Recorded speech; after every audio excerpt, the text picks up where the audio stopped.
This is the Guitar Speak podcast. My name is Matt Wakeling, and thank you so much for joining us. Hey, this is our second episode. Thank you so much for all the great feedback and support and encouragement following our first episode. We really appreciate it. Now you can find us on the iTunes podcast feed. We are Guitar Speak Podcast. We're also Guitar Speak Podcast on SoundCloud. We've got a Facebook page. Yep, it's the Guitar Speak Podcast. So we would love to hear from you. Drop us a line. Let us know what you're thinking of the episodes of the show. If you could leave us a review on the iTunes page, that would be fantastic. Also, you can send us an email, guitarspeakpodcast@gmail.com. So in any of those ways, we would love to hear from you and just be in touch. Feel free to share the episodes if you're enjoying what you're hearing. That goes a long way as well, and that's really helpful for us. Now today we have the second and final installment of our interview with Michael Dolce. Episode 1 was a really interesting look at his early career and how he got some big gigs, some big breaks, and how he ended up being on our TV screens in the Voice house band. Now, if you missed that episode, of course, you can get it at any of those sites I mentioned earlier on. But in today's episode, Michael tells us about how he developed his technique, how he came to be a Charles Cillier signature series artist with his MD series guitars, talked about his masterclasses, and we started our conversation as Michael discussed the making of his debut album, Everything Till Now. Why don't we take a bit of a listen to some of that?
Yeah, Everything Till Now. Yeah, so we recorded that. Man, I think it might have been 2010. Oh, okay. So it's been a while. A while.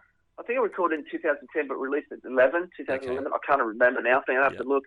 But that was something I wanted to do. I mean, I've always wanted to do. So which was probably one of the best things I ever sort of decided on. Awesome. Because I mean, the hardest thing is obviously putting yourself out there and. At the time, I was satisfied with what I'd done, and getting back to what I said, getting that thing of acceptance, from your peers and people and artists and stuff like that, the hardest thing. So for that, I was quite comfortable in that field in that world. Yeah. But to go back and do the instrumental thing and actually putting myself out there as an artist, man, was probably one of the hardest things to do. Because I started recording the album and I sort of got 3/4 through it, and I thought I was showing too many people and people getting feedback. Oh, I know what you're trying to do here, you're trying to sound like him. Maybe you should change your sound. I'm thinking, hang on a sec, this is not me, This is not me. I'm sort of listening to too many people here. So I scrapped the album. I scrapped the whole thing. Started again. Yeah, really?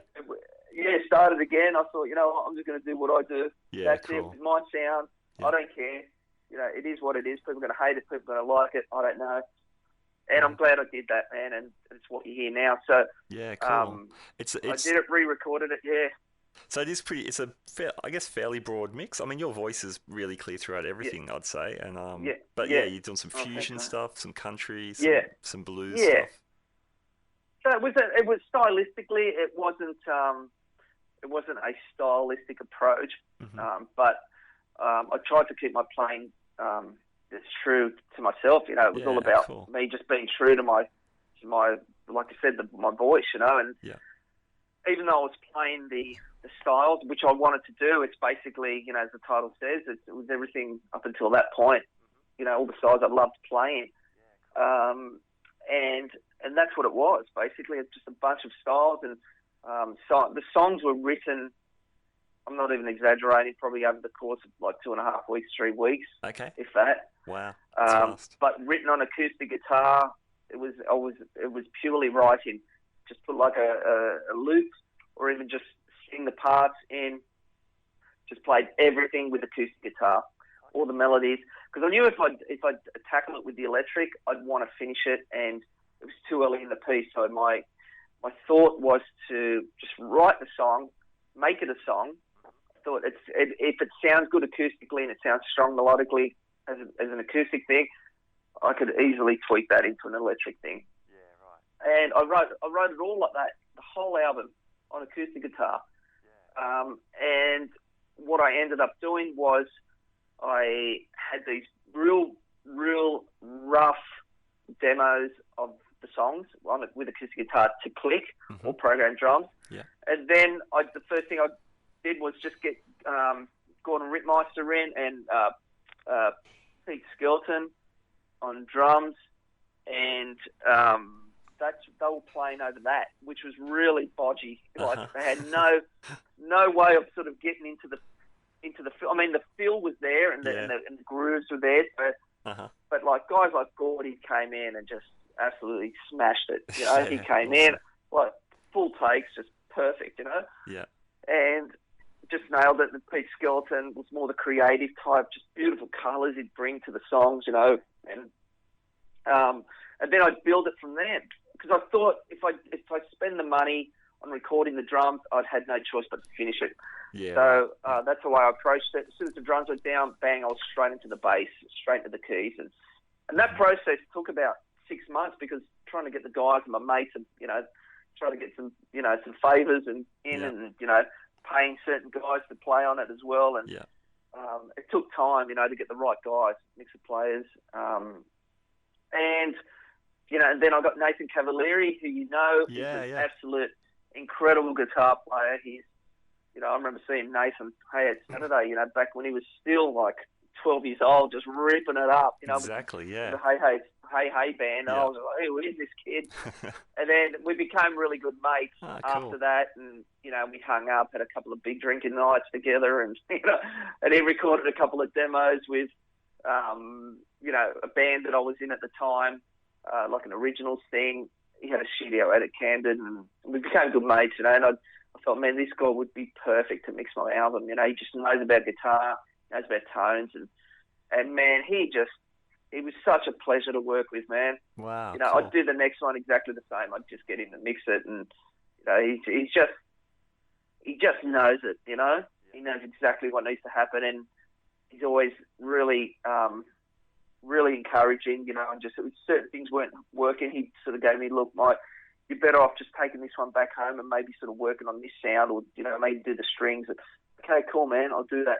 So while we're mixing, I'll still repairing stuff, you know. Okay, yeah. Because of he'd bring it back at perfect, man. That's great. And then he'd mix it, and it made a world of difference too, you know. Wow, brilliant. So he was helping out like that as well. Okay, cool. And that took a while too, because I had to sort of work around his schedule, because you know, he does a lot of stuff at Songzoo there. So it was literally as soon as he finished his full day of, you know, recording and producing at Songzoo, I'd come in at 7 o'clock at night, and we'd work till like midnight. Wow. You know, and we'd do one song like that, you know, and then I'd leave it for 2 weeks and it'd come back. Yeah, so it was a long process, but it was worth it. Cool. It was worth it. Yeah. Man, it was definitely well received in the guitar community. Is there going to be a follow-up? I reckon a lot of people would be keen to hear some more of that stuff from you. Well, man, seriously, I'd love to record another album, and I've got material ready to roll. Once again, I probably wrote about 8-9 songs in the space of a couple of weeks, but this was going back like almost 2.5 years ago. Okay. And the way I'm thinking now is different to that too. So I'd probably start again. Okay. You know, and just rewrite the album, because the way I'm thinking now is totally different to the way I was thinking back then. But I would definitely do it. At the moment, probably say no, but who knows? In the near future, definitely. But it's there.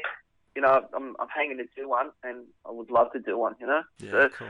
just stay tuned for it. Yeah, fingers crossed. Yeah. Awesome. Cool. Hey, I'd like to maybe shift gears and talk about your technique a bit. Yeah, sure, man. When I think about your soloing, couple Yeah. of things spring to mind. Like a really fluent legato technique seems to be a big deal, Yeah. and also use of Yeah. harmony. Yeah. So how did you get into Yeah. legato technique? When did you first latch onto that? The legato thing came through, listening to guys like Joe Satriani. Okay, yeah. When my brother's mate, he bought the album over, and at the time I was still into the Shadows and stuff like that. So you can imagine my reaction when I heard the Joe Satriani wow. thing. It was just like, what is this? Wow. It just sounded like a keyboard. It just, keyboardist soloing. I was like, what is this? So what was that album? It was Surfing with the Alien. Oh, okay, yeah, classic. Yeah, so that was just like mind-blowing stuff. Yeah. And I was just like, they've had to have sped it up, like there's no way that you can play like exactly, that. yeah. You got to understand, like I hadn't heard of guys like, Eddie Van Halen or, Yeah, you'd sort of anyone that was just in that zone, or Alan Holdsworth that was doing it as well at the time. I didn't even know who he was. Uh-huh. But I was just so secluded in my own thing, that I just didn't know what was going on around me. Sure. So the Joe Satriani thing. So sure enough, I got a copy of the album, and yeah, I was just sitting there trying to sort of do what he was doing. I didn't even know what he was doing, so I stumbled into it. It was like no one showing me what to do. I literally taught myself how to do it. I was going to say, did you have a teacher or anything at that stage? But no, it's just no. Well, it was just me. Okay. I just learnt by hearing it, and it was just at the time I remember having obviously the vinyl thing, and I'd put weights on the record player to slow it down, and just go, what is he doing? Okay. But not having any tutorial or any vision of how this guy did it. I just had no idea. And I just sort of fudged through things, just like going, sound nothing like it. But eventually I stumbled on like three notes and go, is that how he does it? It sounded the same. Yeah. And it was just like 3-note hammer-on per string thing. I thought, that's how he must do it. So I'd pick it and then hammer it on. Okay. And then I'd try it on the next string. And that's exactly how it was. It was a long process, but it taught me about coming up with my own patterns and my own scales, because no one had shown me scales. Yeah, right. Awesome. I didn't know what a scale was. Wow. Once again, learning the shadow stuff was all by ear, and I was only playing in the open position. Yeah. I didn't even realise you were allowed to play up the neck. So it was always up the open string. That's half the Shadows catalogue. Hey, that's all there. Well, that's the thing. I mean, going back to when I was at an early age, my mum did take me to guitar lessons. I was there for a couple of years. But I was learning stuff. From Cole's. There was a book called Cole's Book One. Which was like the equivalent to Mel Bay's Book One back in those days. So I was doing that. I was learning how to read, dots in open position. Yeah. For 2 years and playing, Twinkle Twinkle and all those sort of things. And which led me to Wipeout and stuff like that, which sort of got me into the Shadows. Yeah. So it was all open position. So I was never taught to play up the neck. Okay. So with the Joe Satriani thing, it was like, well, if I can do it here, I sort of came up with my own conclusions. Yeah. If I can do it here with 3 notes, I started listening and training my ear to, and then I just started forming my own patterns, and it took me a couple of years to sort of work through the neck. Yeah. All in the one key. Then again, I didn't know that you could key change, and start playing everything in a different key. Okay. So at the time, I was like, well, why is he doing this, and why aren't these notes working? Yeah. Because it just didn't. It was just weird. It was just a weird thing for me. It was just working it out, and I did, and it was just years of doing it, and which led me to guys like Vinnie Moore. Okay. Yeah. A friend of mine down the road, young guy, all into skateboarding and stuff. Then he took up the guitar and he started getting into these metal plays, and he'd show me Vinnie Moore. I was like freaking out. Who is this guy? And then he gave me this tutorial video, which was a Vinnie Moore tuition thing, I remember tutorial that. videos, I the remember that, REH. man. Yes. And that alone, that was just the biggest turning point, because yeah, he was right. doing the legato thing. It Yeah. sounded different to Satriani, and then I was watching somebody do it. Yes. I was like, yeah. is that how he does it? Awesome. You know, he's only picking one note and he's going to the next string. He's hardly picking anything. Yeah. I was like, whoa, it was just mind-blowing. So I learned that whole video inside out.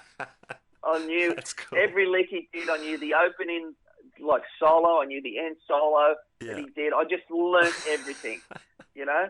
That's so and good. I was just, and then he was showing, like, the modes and the, and just the scales through, and that, and it sort of started making sense. But he was doing it a little bit different to me, where my things are 3 notes, and he was the 3-note per pattern, but he was doing different patterns. Okay. I thought, oh wow, you can go down there and do that same pattern, that same sound, you know. Awesome. Not knowing, you know, what it was, and I realised it was major scales and stuff, which sort of eventuated to stumbling. And I remember sort of being into the Vinnie Moore thing, and I just remember the Whispering Jack album that just come out, and they did some live feed, you know, with the big John Farnham concert live on television, you know. Yeah. And I just remember sort of coming out of my room at the time, because I was practicing like hours on end, you know, to get the technique down. It was all about the technique. It wasn't about harmony or anything like that. I didn't know what I was doing. Uh-huh. But I came out, and I just remember walking past the TV, just looking at this dude, and just going, oh, who's this guy? You know, as you do when you're 16, you go, who's this guy? I'm better than him, you know. And it was Brett Garsed, not knowing it was Brett Garsed awesome. at the time. And was that was that the gig when he's got the TV camera strapped to his Strat? Exactly. Yeah, that's man, the one. You know, the classic. Whispering Jack thing. Yeah. Yeah, absolutely. I remember that too, a simulcast on TV or something. Exactly. It was that one, that particular one. And I just remember Mum and Dad watching it, and I'd sort of walk past going, oh, who's this guy? You know, he's hopeless. I'm better, you know. And then it was just like someone had just hit me on the back of the head with a cricket bat. He went into, I think it was the war, when the war is over. Oh, he did this. He does that lick. Run, you know, that. Oh, my goodness, lick. yes. Yeah. And I was just like, what the heck was that? You know, that was the keyboard. That wasn't the guitar. That couldn't have been the guitar. It's nuts, you know, in the bridge. Like, and then I sat there for the whole concert, and sure enough, the Let Me Out solo came in. Oh, yeah, and then I was almost crying, because I was just like, oh, no, you know. I've got to relearn everything now, you know. I want to play like this guy, you know. And that was it. He had changed everything for me. Like Brett Garsed was it, because I thought, this is what I want to do. I want to play for people, but I want to do what he's doing. He just had the pop sensibility, you know, put in an amazing solo over pop songs, you know. And I was like, whoa, this is blowing my mind. And everyone was talking about it the next day, and I was just like, oh man. And I ended up getting a copy of it, and I just wore the tape out, you know, because I wanted to learn everything he did on that video, and I couldn't, because he just had a totally different approach. You know, he's using his fingers, and his no choice was just freaking me out, because it wasn't as scale like Vinnie Moore, or, you know, it was really, you know, the intervals were really interesting. Mm-hmm. So I was like Brett Garsed after that. It was all about him. Yeah, it was all awesome. Brett Garsed. And, I mean, I got heavily into him, and once again, trying to sort of play what he did, but because of the footage on TV, it was just like, what is he doing? I could never understand how he could have created that flowing sound. Yeah. So I just started doing my own thing, you know, just trying to sort of be the clone of him, but just couldn't quite get it, you know. Sure. Which led to sort of just doing my own thing, you know, and there's so much stuff that I took away from him, and Vinnie Moore and stuff like that, which is still in my playing. Mm-hmm. Like every time, you know, Brett comes to Sydney, or we always catch up. We try and always catch up, and you know, and I always apologise to him, you know, because I'm sort of sorry, man. I'm just a rip off from you, you know. And he's so encouraging. Yeah. You know, he's just like, no, man, you know, you've got your own thing happening. I'm like, no, man, I'm a rip off, you know. And he just laughs, you know. Yeah. But he's massive influence. And then obviously going to seeing guys like Dieter Kleeman, and you would know Dieter. Yeah, he was a massive influence on me as well, because I saw him play. He did a clinic at Lombardo Music at the time, and that's when I was into like the Vinnie Moore thing too. And Vinnie Moore had a black and white guitar, and that's what, it must be the Shadows thing. And this must be me, you know. And then Dieter Kleeman comes to Lombardo's, and he's got a black and white Ibanez. That's right. RG 750, and I was just like, that's the guitar I'm getting. That was I went and bought one the next day. I went and bought it. I was all about Peter Kleeman, Vinnie Moore. This is just before I sort of jumped on the Brett Garsed. Okay. It was all about that. So I ended up buying the Ibanez. And, oh, man, it was just one of those times. It was all about the guitar that time, Yeah. It was like mid-'80s, going into the late, 80s, going into early 90s. Yeah. Then I took some lessons of theatre. I took probably about 6-7 lessons of theatre, and that changed my world because it was all about, I was self-taught, and I knew I was playing sounds, and I knew where my scales were, the scales that I sort of came up with in the sense of the patterns and the blocks and that. I knew that, so I went to him and I just said to him, look, man, I just want to learn how to play some fusion stuff. I went and saw him do some gigs, and he just blew me away, So this is exactly how I want to play. And I remember walking in the first day, and I want to play fusion, and he put on the one-chord vamp thing, and I was like, nah, man, I want to play fusion. I know how to play over a one-chord thing, And I was just, just a punk, just wanting to learn quick and smart.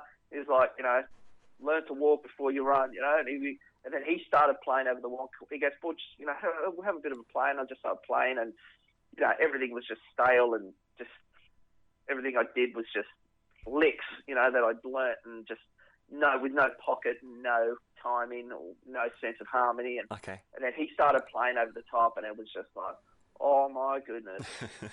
Oh my goodness. Yeah. Over one chord, it was blowing my mind, and I just went, dude, that's it. I'm coming to lessons, and that he just turned my whole world upside down. Yeah. With that, I felt like I was starting all over again. So is that that's when... what got me, Sorry. That's what sort of got me into the jazz sort of harmony and learning how to play the chord progressions properly. Yeah. And being a little bit more sophisticated with your note choice as opposed to sort of hit and miss. Yeah, right. Like the scales, I just did the same thing, and that was massive, man. It took me probably, I was probably at 17, 18 at the time, and that took me through those 6-7 lessons that he gave me, man. That lasted me. All the information he gave me that probably lasted about 6 years. Wow. So is that where your harmonic? So much. Is that where your harmonic kind of vocabulary was stretched out? Yeah. Exactly right, man. Cool. He had showed me a lot of stuff, and without getting too into the nitty gritty of harmony and stuff like that, he taught me the modes, but he wasn't like he'd write out the scale, and he'd sort of write the intervals in flat 2, flat 3, whatever the mode consisted of. But I wasn't into that. I was more into the sound and the chords and the harmony behind the scale. That's what I wanted to learn, so I didn't really get into the theory side of stuff with him. He was all about just playing at the lesson, and then he'd give me like some sort of chord progression. He'd play on the top, and it'd be just like, and then he'd introduce me to the melodic minor over that particular scale. Okay. So there was a lot of that, and I'd take the lessons, and I'd go home and listen to what he was doing. I'd think, okay, I can see where he's shaping this, and so that was massive. That was the biggest turning point. Yeah, for right. my playing. Awesome. It was massive. Because I had technique, but I had no direction whatsoever.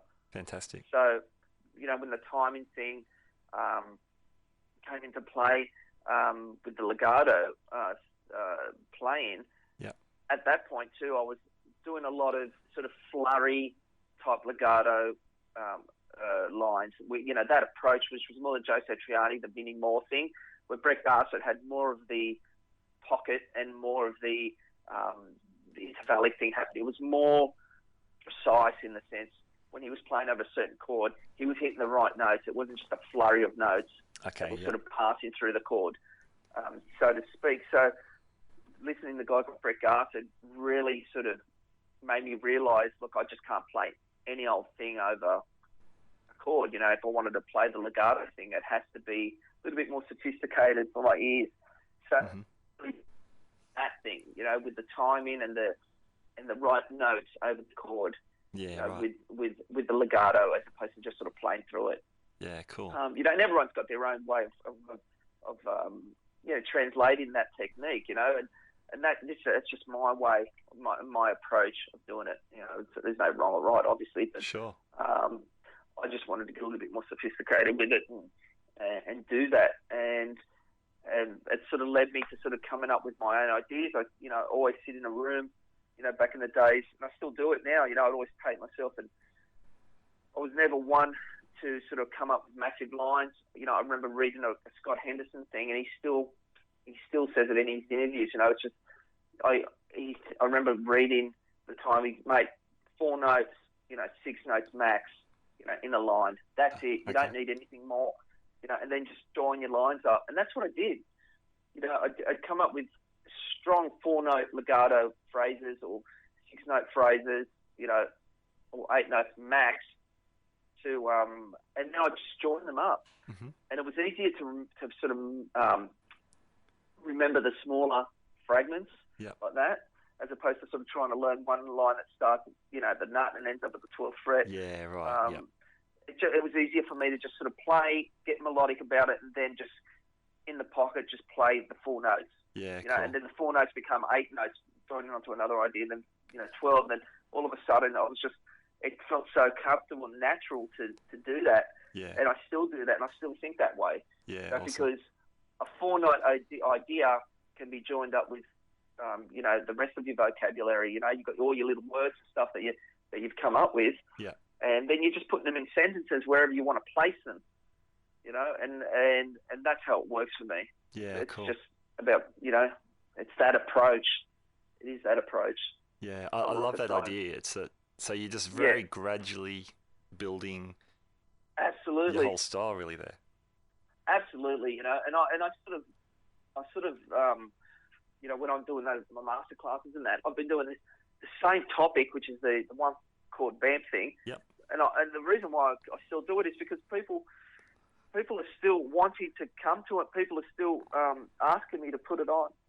So it's just one of those things. I feel like it's really important because this is the thing that changed me, my playing, and it's gotten me to sort of play the way I do. So I feel that if I can share this knowledge with people and it sort of cuts out a few little corners of the way I think it, then great. That's awesome. And I really sort of hammer that point, of keeping your line small, and then just sort of building and pulling out things and you'll pulling out the ideas and little words that you've come up with, before, and then you sort of join them all together, and it just becomes this style, Mm-hmm. And it does. It's a really easy approach for me, because when it comes to learning stuff, I'm absolutely hopeless at memorizing stuff. I'm terrible. I've never sat down to learn a solo note for note. I just can't do that. If I want to do it, I'll guarantee you I would stuff it up. Uh-huh. It's just because I'm not that type of player. I'm more about sort of creating, and going with it and doing that, And not to say that when I create and pull and try solos at gigs, more times out of none, I'm stuffing them up anyway, trying to sort of go for too much, or, you have good nights when you're in the zone, but you have some shockers, yeah, sure. And it's just the way it is, but that style of thing for the legato definitely works for me, Yeah, cool. I mean, either way, you still bring your own voice, regardless if you're having a good night or not. Exactly. You've got your own voice happening, and I think, like I said, going back to what I said earlier on, it's being accepting of yourself and your voice, and just going with it. And this is what it is. You just got to do it. Yeah, cool. Don't try and be someone else, and that's the road I took, and I'm glad I did it, and and it's helped me out a lot. But the legato thing is, it's a helpful tool and stuff like that. With amongst the guitar community thing. Mm-hmm. People enjoy hearing that sort of playing. Yeah. But a lot of the time when I'm sort of doing gigs around town, I sort of pull it out every now and then, but it's not the bee's knees of what I do, Sure. when I do it live, that's for sure. Yeah. I sort of break it right back, back to where the melodic content is, and Mm-hmm. then I might sort of just throw in something, if it's there to be done, Sure. I don't even bother. Yeah, cool. But that's that. Yeah. So you mentioned your master classes. Yeah. You've been running those for a few years now, yeah? Yeah, totally, man. Cool. And they've been great. yeah, they've been really popular all around Australia. What Yeah. So you just bring your, I guess, your amalgamation of all these things you've learned and your Yeah, method. exactly. Yeah. Exactly. Pretty much everything I've sort of spoken about, but it's all about the one chord band. You know, getting 10 guys. The class consists of 10 blokes. Yeah. I'll come in, we'll sit with guitars, just go around the room, and I'll just talk about the things that worked for me and how I approached it and how I came up with my own patterns and how it helped my visual strength on the fretboard, man, because that is so important too. You know, having visual strength is so important. All these little things that sort of contributed to the playing, you know, playing the style that I do. Sure. You know, and playing certain sounds and things, and you know what you need to remember as well is things that I'm learning, you know, up to date at this point. I'm still going back and sort of looking up, you know, on the theory side and looking up, you know, what the hell am I actually playing here? What is the theory behind what I'm playing? You know, I still like to do that, but I'm not the type of guy to overanalyze. I will go back and go, okay, that's what I'm doing. Cool. Well, that makes sense because of this and that. But I don't sit there going, well, this is a flat fifth, and you know, I'm sharpening this note, and you know, this is the sixth of the, you know, none of that going on. I totally don't work like that. I'm all about the ear. Yeah. Okay. Yeah, but the dance guys have been great, generous. You know, the guys have been, everyone that's come to it. You know, I've probably up to date, I've probably done about 65 of them around Australia. Fantastic. And you know, that's been just a blessing. It's just been unreal. Will you end up doing another run of those later in the year, perhaps? Well, I'm definitely wanting to do. I might even put one actually after we speak. Now that you've mentioned it, I might put one in this little break that I've got off in these 6 weeks that I've got off of The Voice. Ah, cool. So I might just put one on, maybe at Charles's and that, and see how we go with that. And then hopefully by the end of the year, I'll have another topic, you know, because everyone's asking as well, you know, you're going to come up with another topic. Okay, yeah. And that'll open up a whole run, you know, once again, every sort of venue that I've done, it'll open that door up again anyhow. But, yeah, no, looking forward to it. Yeah, cool. So when you say Charles Place, you're talking about Charles Cillier, yeah? Charles Cillier's guitar shop there. His workshop. Awesome. He's got a showroom upstairs, which is amazing. He's got all his guitars on the wall, and there's a nice space there. It's really, really classy. Cool. And that's where I hold the classes. Great. And you know, when the guys come there, we make a night of it. Come in, we do the class, and we hang out afterwards. And everyone has a play through the amps because he's got a whole bunch of Friedman, Bogner, Fender, Backhand amps up there, so everyone just plugs into those things. Cool. Everyone brings their guitars, they plug into the amps there, and then everyone's just sort of jamming, talking, people meet, you know. It's great. It's just a great community of players, and we have some tea, cakes and stuff, and have a chat. And normally we start at 7 o'clock, and, you know, you don't get out there. I don't get out of there till 11, you know. Yeah, right. Cool. You know, after it's all sort of settled down, and you know, it's a great night. Sounds awesome. Great. Yeah. So how long have you been playing Charles guitars for? Man, this will be my, let me see now, 13, 19th year. Really? Fantastic. Yeah. So you must have been one of the first guys to be playing his stuff, yeah? Yep. Cool. Yep. I was, when I was back working at Lombardo's, he walked in the shop. Yeah. Random dude. Killer player. Yeah. Like, he's a monster. A lot of people don't know that. Player. They don't know that about him. Yeah. He's not just a dude that makes guitars. And he was working with Gerard Gillet, so he was making acoustics for the majority of the time, but he was making electric guitars on the side. Okay. So he walked in one day at Lombardo's, and I was behind the counter there, sort of serving people, and he plugged in and he was playing. I was like, who is this guy? He's phenomenal. Yeah. Then I looked at his guitar and I just went, man, where did you get this guitar? I want one like this. He goes, I make them.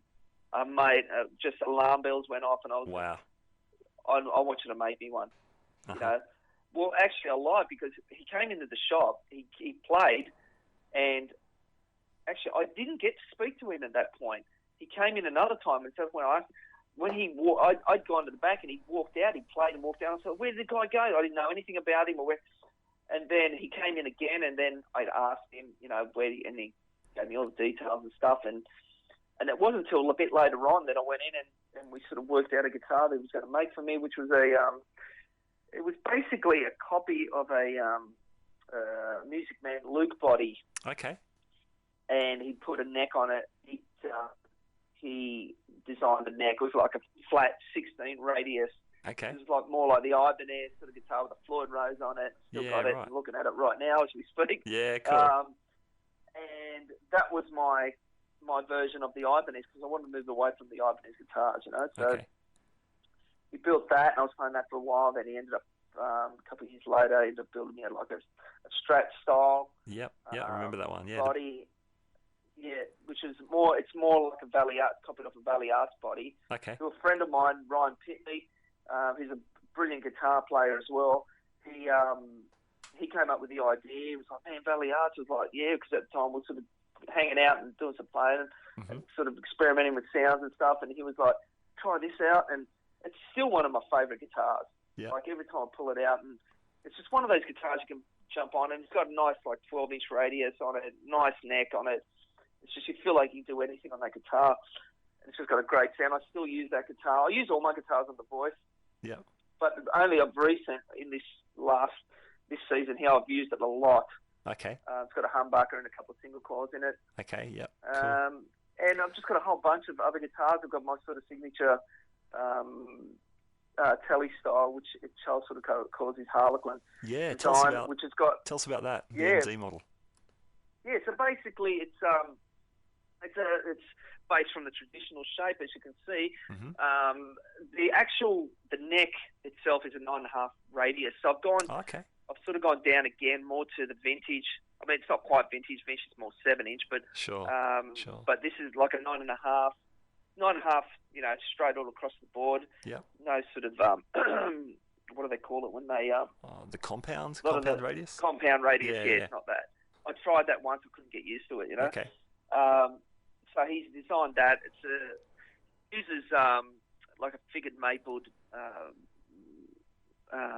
neck, which not a lot of the luthiers are making, because it's just a soft neck. So he sort of does his thing to strengthen it up, and it's just got a beautiful tone to it, really spanky, really articulate when you play. Yeah.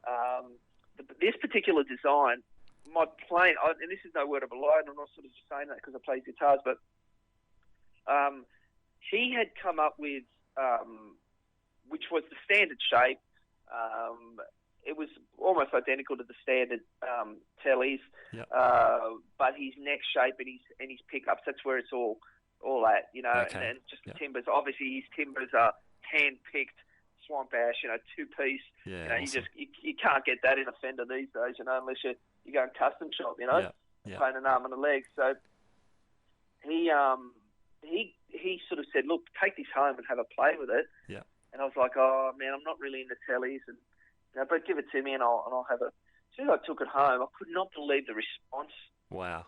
Of the neck. It was just like, wow, what is it? Like I'd pick up my other guitars.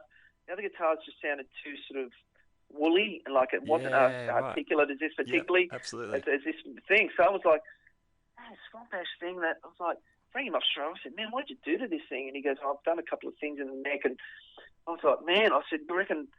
I said, "I love it." Yeah. He goes, "Yeah, the pickups are designed." All right, man, cool. I played it. I had it for 6 months. I ended up buying it.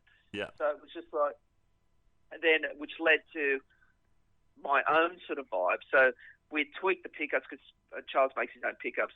We tweaked the pickups to a more sort of even sort of sound, not as pingy as the Telly pickups. Okay. Standard Telly pickups. So they're a lot warmer on the top end and a lot more sort of a lot even. Okay. So when you're playing across the string, it's really even. So hence with my technique, it really works. The dog leg I sort of came up with because I was just sick of, I couldn't reach around to do volume swirls. That's the control panel you're talking about, yeah? Yeah, the standard control panel. Yeah, definitely. On the Tellys where the volume and the tone are after the actual selector. Yeah. So it was just like, dude, I can't get used to this. This is killing me. I can't get my fingers in the volume swirls. It's the classic telly problem, isn't it? That whole panel. Yeah. Yeah.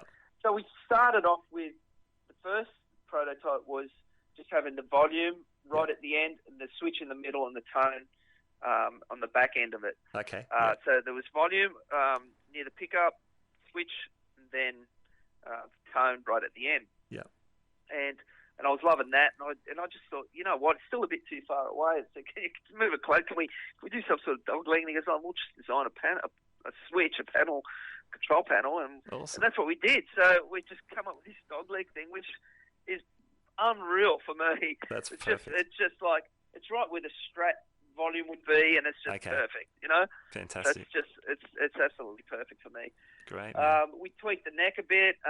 We did a couple of things with the truss rod to sort of take away, because with a standard truss rod adjusting thing, it sort of chokes the tone a bit. So we've changed that a bit, and it's just it really rings out now. Wow. And we don't use any string trees on the end. So there's a couple of things that we've done. Yeah. And so are you using like graduated tuners or something to get rid of the trees? No, well, the way Charles has designed it, it's just really sort of straight across. Okay. With a also slight sort of gradual sort of descent to the high E string tuner. Oh, okay. So, but you just don't need it. You know, you don't get any buzz doesn't come off the thing. It just rings out more. You know, there's a lot more ring to it when you don't have the trees, I find. Sure. What sort of neck profile is going on there? So we've sort of designed, the neck profile is just something that we've sort of tweaked. I don't even know what we're calling it. It's just something that suits my hands. Yeah, right. So it's more of it's a nice sort of gradual D. Okay. It's not a C sort of cup or anything like that, but it's more of a D, but it's sort of gradual. Okay. Just nice, you know. It sort of suits my playing. Once again, we've also each that used to design the SIR. Remember the SIR back panel noiseless plates that you put on the back of Strats and stuff like that? Oh, okay. Yeah. I don't know if you. Well, SIR and Illich designed this back panel plate, which was fantastic. Anyhow, with the tellies, you can't really sort of put it. You can put a back plate on it, but it just looks a bit weird. Yeah, sure. So Charles and Illich have designed this new system that goes inside the actual guitar. Okay. So when it's built, it sits within the guitar. It's routed inside the guitar. It's great. You know, you don't see anything, and it's just quiet. You know, it doesn't change the tone. Okay. It's just none of that happening. You know, it's just perfect. It works hand in hand with the pickups. You know, so yeah. That's the thing with singles, hey. You want the life from a single coil, but exactly. You often end up with a little bit of noise. So is this like an electronic kind of process, or is it? Yeah, it's just like it acts as a humbucker. Okay. Coil. Okay, like a without dummy. the humbucker sound. Yeah. Yeah. Dummy. Okay. Yeah. Yeah. Awesome. So without the humbucker sound, obviously. Perfect. But it's beautiful, man. It does Cool. stuff with your tone. Yeah. And it's just really great vibe. And Nice. it's the thing with Charles' guitar. His first and primary thing is to make sure the guitar just sounds organic. Anything that just starts sounding left field, mate, he just leaves it. Does not go with it. You know, it needs to sound natural and really organic. And that's what drew me to his guitars. You know, Fantastic. they always sound organic. You know, that's it. You know, but Great, pleased with these guitars. Great. So that's the Michael Dolce signature. So so listeners should definitely check that out. That's my vibe, and we go with that. And great. As a matter of fact, all these Harlequins now have got the dog legs, so that's really? designed Okay. on these guitars. Yeah. Cool. So that's a good contribution to Telecaster history, I reckon. Yeah. That's awesome. A lot of the traditionalists out there. Yeah. They frown upon it, but a lot of guys have taken to it too. You know, they're like, "Oh man, this is a cool vibe." You know. Yeah. Nice. But it's just what do you do? It works for me. Yeah. That's the main cool. thing. That's it. Yeah. Nice. And that's that. You know. And what about amps? I see you've been using the Axe FX for a few years now.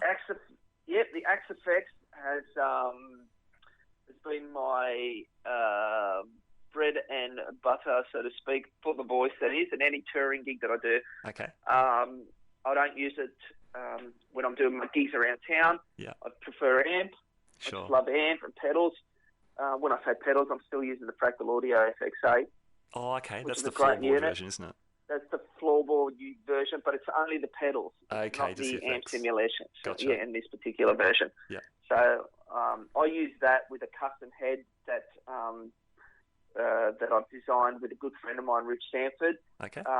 Is that the diamond these cut? amps, the diamond cut amps, that's right. Yeah, cool. So these amps will be available probably within the next month and a half, I'm saying. Wow, awesome. We're just waiting for sort of production of the actual shells of the heads and the cabs and the logo. That's the only thing.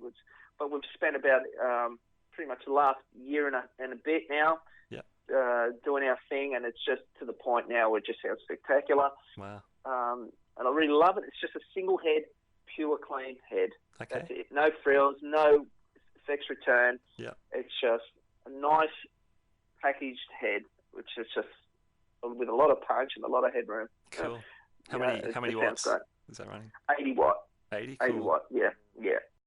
So when you're running that amp, what sort of pedals are you putting in the front? So you got the Axe Okay, FX so pedals. Yeah, so version. running the FX8 straight into the front of it. Yeah. No frills, straight to the front. All the pedals that are in the FX8 are just clones of like Tube Screamers and Rat pedals and your big pedals. Yeah. And I'm loving it. It sounds great. The effects in the FX8 are just high studio quality sort of effects. So it goes hand in hand with the head. Yeah, cool. Great. So yeah, I've never been a single pedal sort of guy. Yeah. Just so I'm just hopeless at stomping on stuff. Sure. If it requires more than 3 pedals being switched on at one given time. Yeah. So I just like to be the 80s guy. Sure. One switch, solo. One switch, play. Yeah. That's it. Michael, mate, thanks so much. We've covered heaps of stuff over this hour and a half. Really appreciate your time. About your career, mate, it's been a pleasure. Your gear. Awesome, man. Mate, it's been a pleasure, mate. It's been great to catch up with you. Appreciate the opportunity, and it's been a pleasure talking with you, mate. Great. Michael Dolce, thank you very much. Thank you, mate. Take care. Cheers. So there you have it. There's our interview with Michael Dolce in 2 parts. That was really inspiring. I loved catching up with Michael.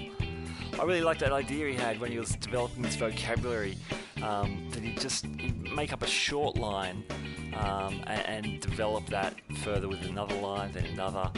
I don't know about you, but for me, sometimes I hear a solo or a musician playing, and they sound so developed. They sound like they've got such a thing going on. I think I could never do that. How does that come together? But it's great to hear someone of Michael's caliber just break it down into just really simple, doable steps. I like that approach. Hey, so look out for Michael on michaeldolcemusic.com. If you go to the page, if you subscribe to that, there's extra access to some really cool lessons. You can order his album through that website, and if he's got a masterclass coming up somewhere near you, that's the place to keep up to date with it. Now, towards the end of the interview, Michael mentioned a DCA, the Diamond Cut Amplifiers model, coming out soon. So there wasn't a lot of detail on that, but as soon as we hear a bit more on that, we'll let you know for sure as well. So it's an 80-watt tube head, single channel. That's all we know. I'm intrigued. So as soon as we hear anything about that, we will let you guys know. Hey, we've got lots of great interviews coming up on the Guitar Speak podcast. I've been speaking to some fantastic guitar players, and next week we've got a guy who has got an Australian guitarist who has such a busy career in Europe. He's got an extra website written in German for his German fans. He's one of the very select members of a group that have a Maton Signature Series guitar, and he's a multiple golden guitar winner. I'm talking about Michael Fix. Fantastic, wonderful guitar player. We had a great discussion, and I'm looking forward to presenting that interview for you next time. So in the meantime, thank you for joining us. get onto iTunes, subscribe on there, leave a review, or check us out on SoundCloud. Say hello on Facebook, the Guitar Speak Podcast, or send us an email, guitarspeakpodcast@gmail.com. Until next time, see you later.